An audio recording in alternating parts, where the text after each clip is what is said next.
श्रोताओं नमस्कार, बहुत बहुत स्वागत है आपका इस परिचर्चा में। हम सभी जानते हैं कि 17 नवंबर मध्य प्रदेश विधानसभा 2023 के मतदान का दिन है और मतदाता को जागरूक करने के लिए लगातार जो है गतिविधियां चलाई जा रही हैं और मजबूत लोकतंत्र सबकी भागीदारी इस मंत्र के साथ आगे बढ़ा जा रहा है।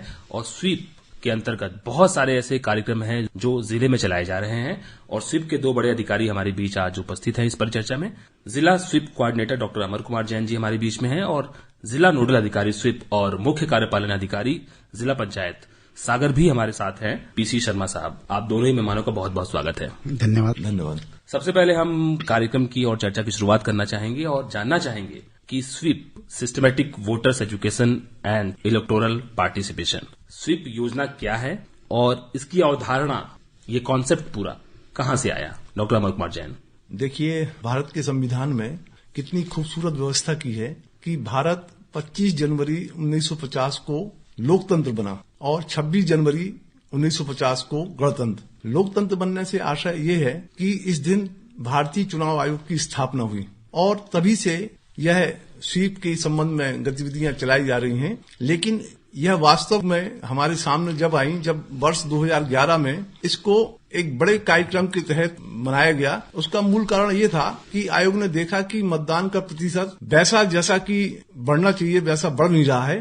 तब आयोग ने विभिन्न कार्यक्रमों के द्वारा ये निश्चय किया कि अब हम इन कार्यक्रमों को बहाल ले जाएंगे और उन्होंने प्रथम बार राष्ट्रीय मतदाता दिवस मनाया 25 जनवरी 2011 को और साथ में स्वीप की गतिविधियों का भी सभी के लिए ये आग्रह किया कि वह स्वीप की गतिविधियां चलाएं। और आप देखिए, ये इतना सफल और सार्थक प्रयास रहा है कि 2011 के बाद जितने भी चुनाव हुए हैं, किसी भी चुनाव में मतदान का प्रतिशत कम नहीं हुआ है। आशातीत वृद्धि उसमें हुई है। सागर के संबंध में हो, प्रदेश के संबंध में हो, लोकसभा हो, निरंतर स्वीप गतिविधियों के कारण मतदान का प्रतिशत आगे बढ़ रहा है। तो ये एक सार्थक प्रयास है भारतीय चुनाव आयोग का और मैं धन्यवाद देना चाहूंगा कि उन्होंने इस प्लेटफॉर्म के द्वारा हम सभी को कार्यक्रम करने का अवसर प्रदान किया और आगे भी निरंतर जब स्वीप कार्यक्रम चलेंगे तो मतदान का प्रतिशत और बढ़ेगा। मतदान का प्रतिशत जो है बढ़ना एक बड़ी चुनौती थी चुनाव आयोग के सामने और इसी समस्या को सामने रखते हुए स्वीप की गतिविधि शुरू की गई और आपने बताया कि आशातीत वृद्धि हुई है मतदान के प्रतिशत में, खासकर मध्य प्रदेश के संदर्भ में यदि बात की जाए तो। पीसी शर्मा साहब हमारे बीच है, आपसे हम जानना चाहेंगे कि जिले में क्या क्या कार्यक्रम अभी तक चलाए गए हैं ताकि वोटर के जो परसेंटेज है, वोटर टर्नआउट है, वो बढ़ाया जा सके। जिले में काफी संख्या में जो है विभिन्न गतिविधियों के माध्यम से जागरूकता के कार्यक्रम कराए गए हैं। इसके लिए आयोग के भी निर्देश थे। उसके हिसाब से हमने एक कैलेंडर तैयार किया है, साप्ताहिक कैलेंडर तैयार किया है और डेटवार कैलेंडर तैयार किया है।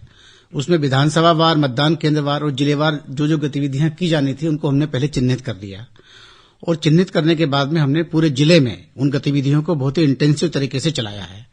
उसमें सभी प्रकार की गतिविधियां हैं, विशेषकर युवाओं को लेकर के है, महिला मतदाताओं को लेकर के है, जो हमारे नवीन वोटर जो नवीन नाम जुड़े उनको लेकर के है, वृद्ध जनों को लेकर के है, दिव्यांगों को लेकर के है। तो काफी गतिविधियां, जैसे महिलाओं की हम बात करें तो महिलाओं को हमारे जो एसएचजी के ग्रुप्स हैं, जो स्वयं सहायता समूह है, उनके माध्यम से हमने विभिन्न ग्राम पंचायतों में, गांव में रंगोली प्रतियोगिता है हमारी और दूसरी जो छोटी छोटी प्रतियोगिताएं होती है, निबंध प्रतियोगिताएं हैं, इस तरह से हमने गतिविधियों को हमने चलाया। मेहंदी प्रतियोगिता है और इसके अलावा हमने अभी एक काफी बड़ी रैली, हमने महिलाओं की स्कूटी रैली, जिसमें करीब 2-2,500 महिलाओं ने भाग लिया है।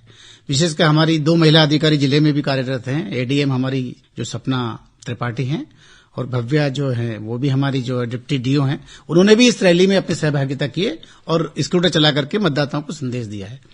इसके अलावा विभिन्न प्रकार के हमारे पोस्टर्स हैं, भाषण हैं, गीत हैं, इस प्रकार की गतिविधियां चलाई गई हैं। हमारे सभी स्कूलों में और सभी वार्डों में यहाँ पर लगभग विभिन्न प्रकार की रैलियां निकाली गई है। बाइक रैली निकाली है, हमने एक बहुत बड़ी ऑटो रैली यहाँ पर निकाली है ताकि मतदाताओं को जागरूक किया जा सके।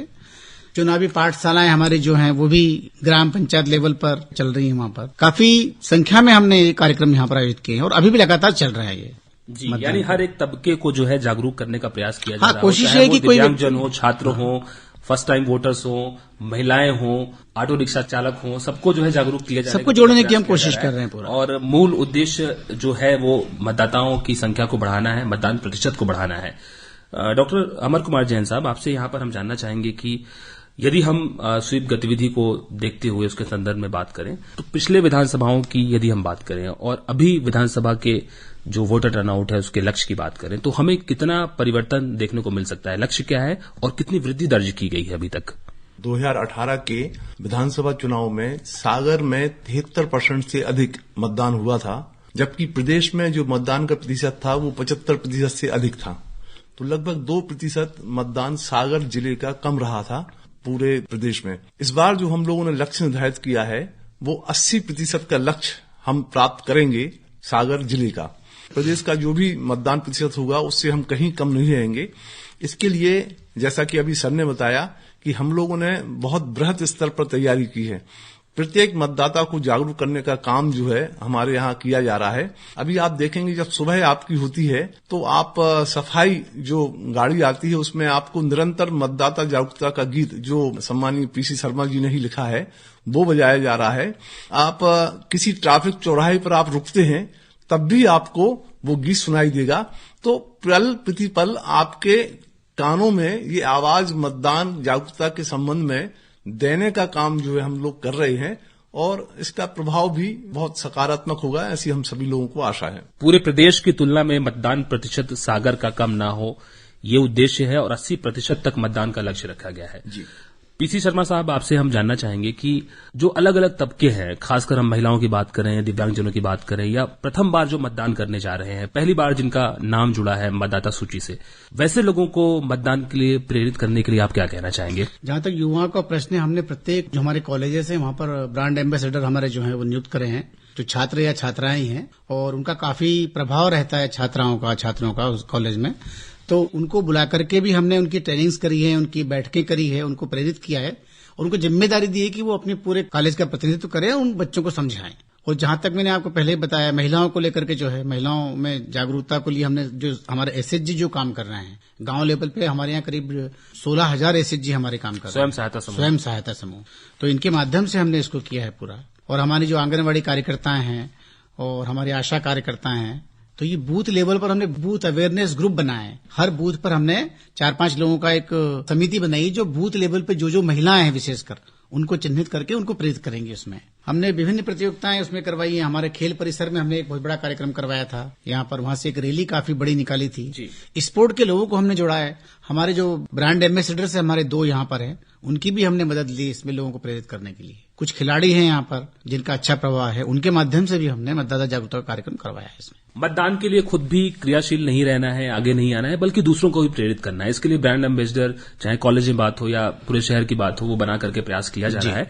अच्छा, यहाँ पे मोटे तौर पे यदि हम जानना चाहें कि कई बार लोग कहते हैं हमारे एक मतदान ना करने से क्या नुकसान हो जाएगा, तो एक भारत जैसे बहुत बड़े लोकतांत्रिक देश, हम कहें तो दुनिया के सबसे बड़े लोकतांत्रिक देश में मतदान का क्या महत्व है? डॉक्टर अमर कुमार जैन। मैं बहुत दूर नहीं जाना चाहता। अभी पिछले नगर निगम चुनाव में सागर में इतवारी वार्ड से एक प्रत्याशी एक मत से हार गया था। एक मत से हारने की कई उदाहरण जो है विश्व पटल पर हमारे सामने आते हैं। कहने का आशा ये है कि प्रत्येक मत महत्वपूर्ण है। जब मत हम देने जाते हैं तब हमें पता नहीं होता है कि ये मत क्या काम करेगा, लेकिन जब परिणाम आता है तब हमें समझ में आता है कि हमारे मत ने देश की लोकतांत्रिक व्यवस्थाओं को बनाने के लिए क्या कार्य किया है। आपको मैं बताना चाहूंगा कि पहले ऐसा नहीं होता था विश्व में कि सभी को समान मतदान का अधिकार दिया जाए। महिलाओं को मतदान का अधिकार नहीं था। कहीं रंग भेद, कहीं जाति, कहीं वर्ण, इनके आधार पर मतदान न करने का विश्व में कई अनेक उदाहरण मिलते हैं। तो 1893 में प्रथम बार न्यूजीलैंड ने महिलाओं को मतदान करने का अधिकार दिया था। अभी सऊदी अरब ने 2015 में महिलाओं को मतदान देने का अधिकार दिया है। और विश्व का सबसे छोटा देश वेटिकन सिटी, जिसमें महिलाओं को मतदान देने का अधिकार नहीं है। और मैं आपको इस व्यवस्था के विषय में बताना चाहूंगा कि भारत का संविधान जाति, वर्ण, लिंग किसी भी आधार पर स्वतंत्रता के बाद से ही, जब प्रथम चुनाव हुए 1951 में, तो किसी भी प्रकार से भेद न करते हुए सभी को समान मतदान का अधिकार दिया। ये भारत के संविधान की सबसे बड़ी खूबसूरती है। भारत के संविधान की और यहाँ के लोकतंत्र की सबसे बड़ी खूबसूरती है कि हर व्यक्ति के पास वोट की ताकत है और हर व्यक्ति के वोट का जो मूल्य है वो एक बराबर है। पीसी शर्मा साहब, दूसरे देशों की स्थिति यदि हम देखें, और यूरोपियन कंट्रीज की बात करें तथा कथित जो बहुत विकसित देश हैं, वहां पे यदि हम चुनावी प्रक्रिया को देश से जोड़ के देखना चाहें, क्योंकि मतदान के प्रति उदासीनता एक बहुत बड़ा कारण है कि वोट प्रतिशत कम होता है अपने देश में। और जबकि दूसरे देशों की हम बात करते हैं तो वहां पे वोट का न देना एक बहुत बड़ा प्रश्न माना जाता है आपके नागरिकता के लिए। तो यदि इन दोनों स्थितियों की तुलना हम करें तो हम क्या देखते हैं? निशा जी, आपने बिल्कुल सही बात प्रदर्शित करी है। कई यूरोपियन कंट्रीज में और अमेरिकन कंट्रीज में अगर मतदान का प्रतिशत 95 या 99 भी रहता है, इवन कहीं कहीं अगर कोई व्यक्ति किसी गांव में या छोटे से कस्बे में एक व्यक्ति भी वोट नहीं डालने जाता है तो वहां की बहुत बड़ी घटना मानी जाती है, जबकि हमारे देश में भी ऐसा नहीं है। छोटे छोटे कारणों से भी हमारे देश में कई लोग ऐसे होते हैं जो अवेयर न होने के कारण मतदान करने नहीं जाते हैं। लेकिन धीरे धीरे ये चीज अब धीरे धीरे पॉजिटिव होती जा रही है और पहले 50-60% मतदान भी नहीं होता था, वहां पर आज 70-80-75% मतदान हो रहा है। तो धीरे धीरे अवेयरनेस आ रही है, लेकिन फिर भी अभी हमें बहुत काम करने की आवश्यकता है इस दिशा में। जी, बहुत काम करने की आवश्यकता है और प्रगति हुई है, लेकिन अभी और प्रगति करने की आवश्यकता है। यहाँ पर इसी से जुड़ा एक प्रश्न और है कि मतदान के ऊपर आपका एक गीत है जो बहुत लोकप्रिय हो रहा है और भारत निर्वाचन आयोग द्वारा भी उसे विमोचित किया गया और उसकी सराहना की गई। चर्चा हम जारी रखेंगे, लेकिन पहले सुनते हैं इस गीत को, फिर चर्चा करेंगे इस गीत के बारे में।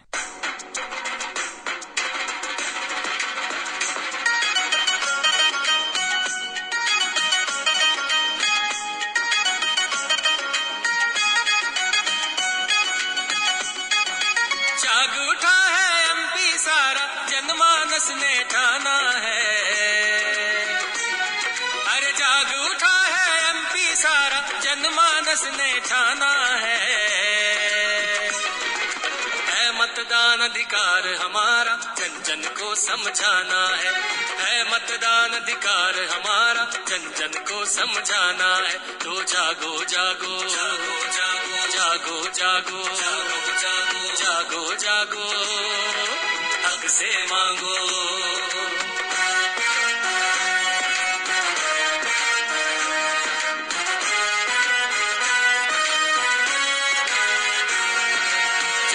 भैया जागो बहना,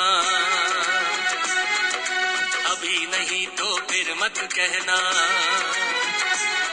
अरे जागो भैया जागो बहना, अभी नहीं तो फिर मत कहना। किसी भी लालच में ना आना, जो सही लगे वो बटन दबाना। अपने मत की कीमत पहचानो, 100% मतदान की ठानो। अपने गांव और अपने शहर का ऊंचा शीश कराना है।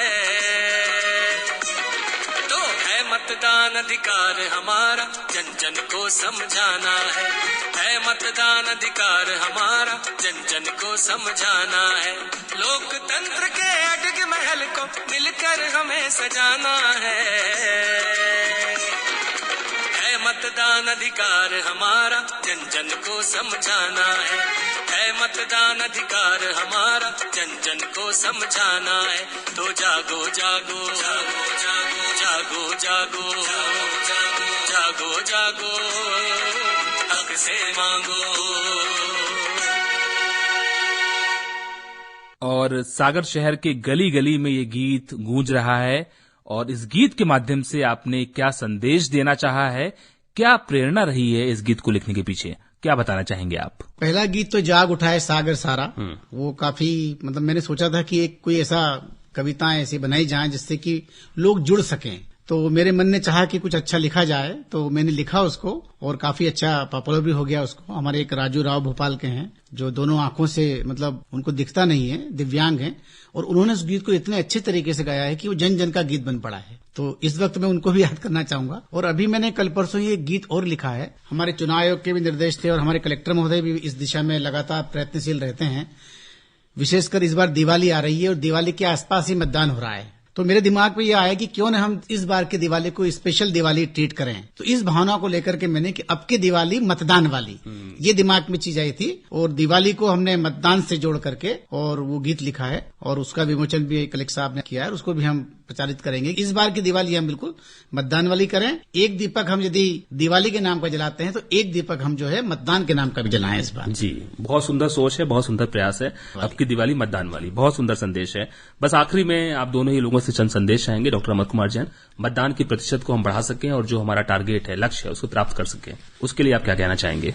जो सबसे महत्वपूर्ण चीज है वो ये है कि व्यक्ति को स्वयं अवेयर होना चाहिए। किसी सोते हुए व्यक्ति को तो हम जगा सकते हैं, लेकिन जो बनकर सो रहा हो उसे हम जगा नहीं सकते। तो सबसे महत्वपूर्ण बात यह है कि व्यक्ति अवेयर हो। पूरा आयोग और संपूर्ण प्रशासन जो इस बात के लिए आपको मार्ग दिखा रहा है कि आप मतदान करने जाएं, आपके सहयोग कर रहा है, तो व्यक्तियों को इस बात की कीमत करना चाहिए कि ये जो मतदान का अधिकार संविधान ने हमें प्रदान किया है, ये सभी देशों में समान रूप से नहीं मिला है। हमें तो स्वतंत्रता के बाद से ही मिल गया। कई ऐसे देश हैं जिनमें आज भी मतदान का अधिकार नहीं मिला हुआ है, तो इसकी कीमत करते हुए हमें मतदान करना चाहिए। जी, पीसी शर्मा साहब, आपका क्या संदेश है? सागर के वासियों से और प्रदेश के वासियों से यही अपील करना चाहूंगा कि जो हुआ सो हुआ, अब हम जागृत हो जाएं और मतदान हमारा न केवल कर्तव्य है, अधिकार भी है। इन दोनों को हम एक साथ लेकर के चलें और इस अधिकार का हम अधिक से अधिक प्रयोग करें ताकि एक अच्छे जनप्रतिनिधि को हम चुन सकें और हमारे प्रदेश का और देश का सर्वांगीण विकास कर सकें। मेरी सभी से अपील है कि इस बार अधिक से अधिक मतदान करें। मैं इस अवसर पर श्याम शरण नेगी जी को याद करना चाहूंगा। 25 अक्टूबर 1951 को जिन्होंने प्रथम बार भारतीय चुनाव आयोग के निर्देश पर प्रथम मतदाता बनने का सौभाग्य प्राप्त किया था, और वो अंत तक, जब तक उनकी मृत्यु 100 वर्ष से ऊपर उनकी मृत्यु हुई, तब तक वो लगातार जो है मतदान करते रहे। तो उनको मैं इस अवसर पर जरूर याद करना चाहूंगा। सैल्यूट करता हूं मैं ऐसे मतदाता को जिन्होंने भारतीय मतदाताओं के लिए प्रेरणा का काम किया। वोट देना, मतदान करना न सिर्फ हमारा अधिकार है बल्कि कर्तव्य भी है, और एक वोट के अंतर से क्या हो सकता है इसकी बानगी आपने बहुत अच्छे तरीके से बताई। इसलिए हर एक वोट जरूरी होता है और इस बार हर व्यक्ति को मतदान जरूर करना है। 17 नवंबर दिन शुक्रवार सुबह 7 बजे से शाम 6 बजे तक अपने मतदान का प्रयोग जरूर करें। बहुत बहुत शुक्रिया अदा करना चाहते हैं जिला SVEEP coordinator doctor Amar Kumar Jain साहब और जिला नोडल अधिकारी स्वीप कार्यक्रम और सीईओ जिला पंचायत सागर पीसी शर्मा साहब का। बहुत बहुत शुक्रिया, आप लोगों ने इस परिचर्चा में भाग लिया और स्वीप गतिविधि के बारे में, मतदाताओं को जागरूक करने के बारे में बहुत सारी जानकारी हमारे श्रोताओं से साझा की। बहुत बहुत शुक्रिया आपका। धन्यवाद आपको भी बहुत बहुत निशाद। और चलते चलते आपको सुनवाते हैं पीसी शर्मा साहब द्वारा लिखा गया ये गीत, अब की दिवाली मतदान वाली।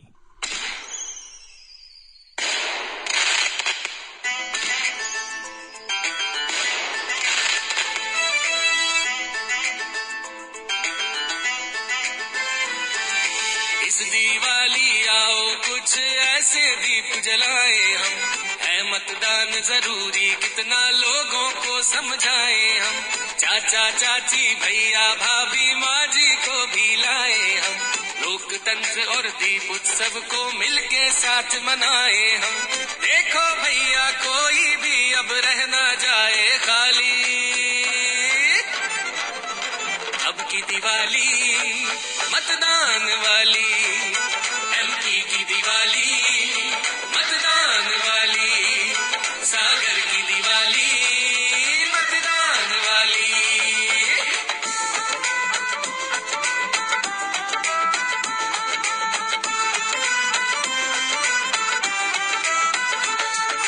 घर घर से निकले मतदाता चलो बनाकर टोली, अपने अपने बूथ पे जाकर सजाओ तुम रंगोली।